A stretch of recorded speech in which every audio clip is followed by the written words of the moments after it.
I know I said I wasn't going to play tape 3, but I lied. After the second tape, I didn't sleep. I kept the lights on. I double-locked every door. I even covered the mirrors in the house with old sheets, just in case.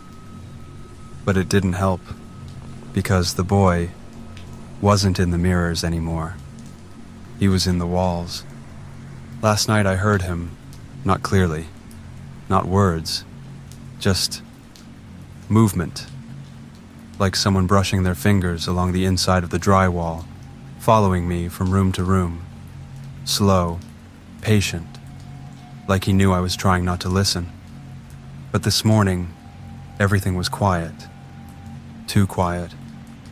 No hum from the fridge, no birds outside, not even the ticking of the clock above the stove. Just stillness. And on the kitchen counter, sitting where I know I left nothing, was the third tape.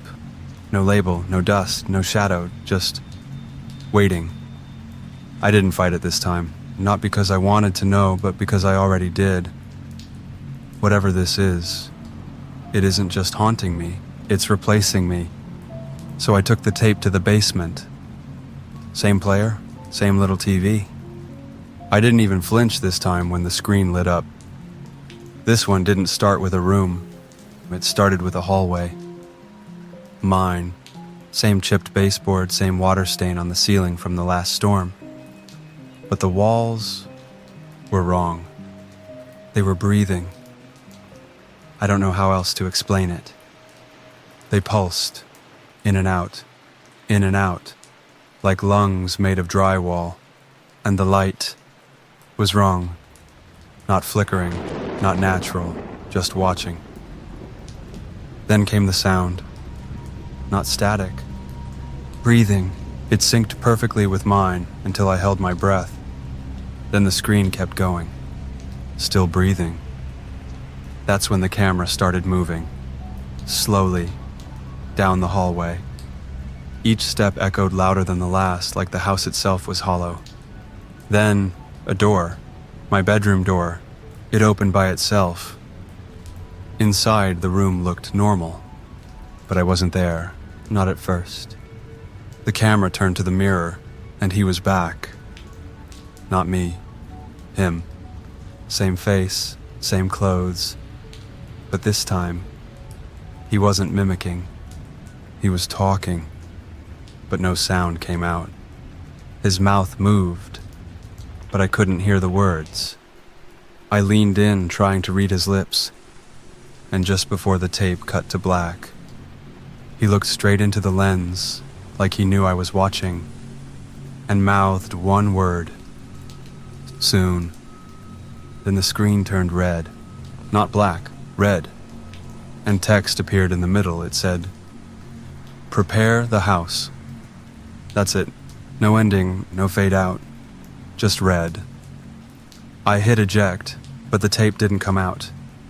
The player refused to open. The power button wouldn't work. Nothing would. Then the screen blinked once, and the boy was back. Not in the tape, not in the mirror. Standing behind me, this time I didn't turn around. I couldn't. Because I realized something. Something I hadn't admitted until now. I'm not afraid of him. I'm afraid he's not the only one. I think there's more. I think he's the first. And I think whatever world he came from wants mine. I left the basement. I didn't run. I just walked, like I was trying not to wake something up. Every part of the house felt heavier. The air, the walls, even the floorboards under my feet groaned like they were tired of holding me. I went to the front door, ready to leave finally. But when I reached for the knob, my hand stopped. It wasn't fear, it was the sound. A soft click behind me. I turned. Every door in the house was open. Not wide, just slightly. Enough to show they could open. Enough to say, "We're ready." I slammed them shut, one by one. Bedroom, closet, bathroom, pantry, all of them. Then I went back to the front door, heart racing, lungs tight. But this time it wouldn't open. The lock was undone. The handle turned. But the door wouldn't budge. It was like something on the other side was pushing back. Not loud, not violent, just firm. I looked through the peephole, and nothing, no hallway, no porch, no light. Just darkness, thick and pulsing, like the black behind the window in the first tape. I backed away slowly, then I heard it. From upstairs, footsteps, not heavy ones, small, barefoot, like a child. Each step, deliberate. I waited, frozen in the entryway, listening. One step, two, then silence. Then, a knock. Not on the front door, on the inside of the attic door. 3 slow taps, then nothing. I didn't want to check. I didn't want to know. But something inside me whispered, "You have to." I climbed the stairs, one at a time, barely breathing. At the top, the attic door was wide open, and hanging from the ceiling beam was a 4th tape, tied with red string, swinging gently. I didn't take it. Not yet. Instead, I looked around the attic. Same boxes, same insulation, same smell of dust and forgotten things. Except, in the far corner, something had been drawn on the floor. Chalk, red, crude lines in a perfect circle. Inside the circle was my name. Not printed. Written in my grandmother's handwriting. I stepped back. That's when I saw it. The quilt. The one she used to wrap me in during storms. Folded neatly on a shape. A figure, small and still. I reached down, hand trembling, and pulled the quilt back just an inch. And there he was, the boy, eyes closed, mouth slightly open, sleeping in my grandmother's attic, like he had never left, like he had always been here. And in his hand was my house key. I didn't touch it, I didn't move.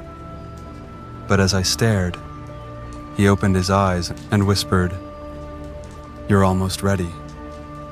I didn't scream, I didn't run, I just backed away, step by step down the attic stairs, not looking back. I don't remember how I got to the living room, and I don't remember sitting down. But I remember what I saw next. On the coffee table next to the chipped angel statue, beneath the quilt she used to wrap me in, was a note. Plain, white, folded once. My name was written on the front, in my own handwriting. But I hadn't written it. Inside was a single sentence. When the 4th tape plays, you won't know it's playing. No punctuation, no signature, just that.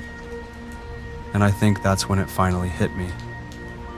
I'm not living in my house anymore. I'm visiting his. I know I should leave. Burn the tapes. Run. Forget this house, this town, all of it. But it won't let me. Because this isn't just a story anymore. It's a replacement. If you hear breathing in the silence, it's already started. If you see your reflection blink wrong, you're next. And if another tape shows up, don't play it unless you're ready to never stop watching.